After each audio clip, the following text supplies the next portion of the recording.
Okay, joined now in the interview room by Ron Winchell of Winchell Thoroughbreds, winning owner of Tapizar, who just captured the Breeders' Cup Dirt Mile. Obviously, Corey Nakatani and Steve Asmussen are busy. They have a horse to run in the Breeders' Cup Turf Sprint, Unbridled's Note. But we're happy now to be joined by Ron Winchell. Ron, congratulations. Your family with an illustrious history in thoroughbred racing.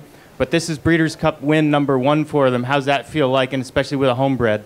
That feels great, especially with a homebred, and especially by a homebred by Tappet, who's a horse that we raced and currently owns most of it as a stallion. But it feels great. We've been many Breeders' Cup races. Best finish was second, so it felt nice to better that today. Now, your horse had a nice record at Santa Anita, 2 for 4 coming in. However, his last race in the Kelso perhaps wasn't the most outstanding race to build your confidence. Clearly, you gave him a pass on that race. What was your thinking coming out of the Kelso as you mulled over the Breeders' Cup Dirt Mile?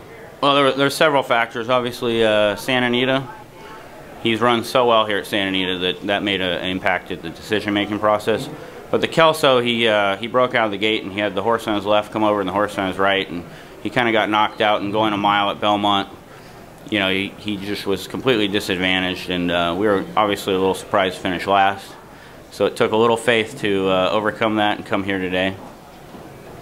And I take it Steve Asmussen was key in that decision too? Well, the key in that decision was we shipped Tapizar out here. He worked over the surface a couple times, and he went way better than he was going at Belmont. We thought this is definitely worth a shot for him at this point. And summarize, if you would, your thoughts as the race was unfolding. Well, this race we knew we were going to run a little differently, because when he ran in the Breeders' Cup Mile last year, the plan then was kind of to restrain him a little bit, not let him have too much speed, and that proved to be very ineffective with his style running.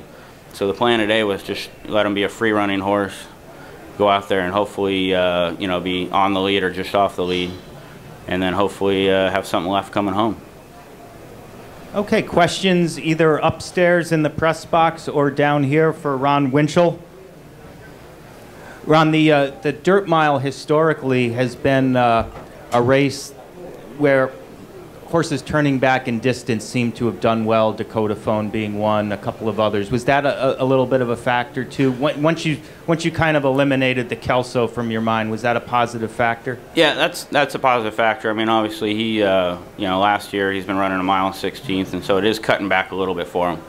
You know, traditionally when you look back at the history, before the race, I noticed that a lot of the sprinter types don't seem to get to the finish line here. So we thought we were sitting in a position where we could be effective. All right. Well, Ron, congratulations. Great performance by Tapizar. And do you plan to, any thoughts for next year at this stage? As far as Tapizar? Yes. Not sure at the moment, but you know, he's done a lot, and I think this kind of caps off a nice race career at the moment. So. All right. Well, he did tap it proud. Congratulations, Ron. Thank you.